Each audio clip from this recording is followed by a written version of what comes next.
اعوذ باللہ من الشیطان الرجیم بسم اللہ الرحمن الرحیم۔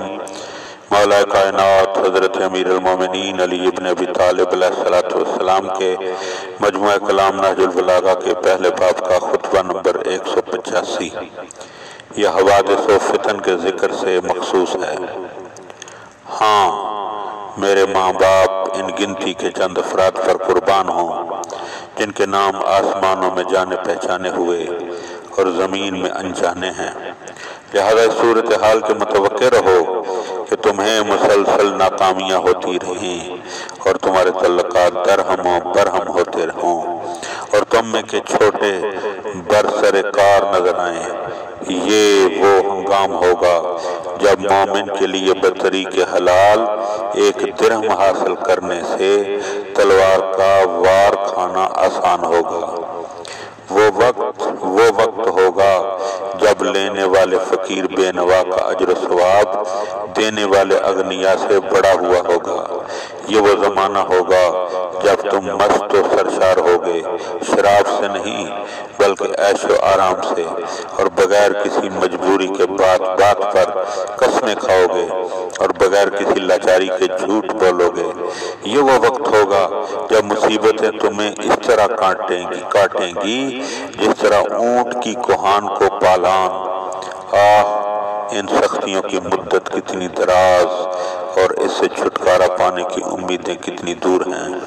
اے لوگو، ان سواروں کی باگیں اتار پھینکو کہ جن کی پشت نے تمہارے ہاتھوں گناہ کے بوجھ اٹھائے ہیں۔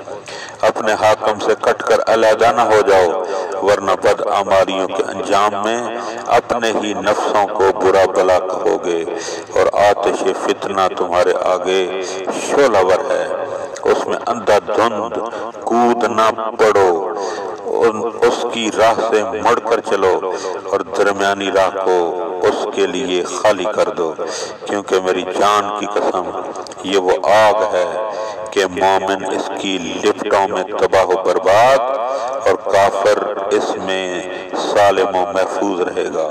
تمہارے درمیان میری مثال ایسی ہے جیسے اندھیرے میں چراغ کہ جو اس میں داخل ہو وہ اس سے روشنی حاصل کرے۔ اے لوگو سنو اور یاد رکھو اور دل کے کانوں کو کھول کر سامنے لاؤ تاکہ سمجھ سکو۔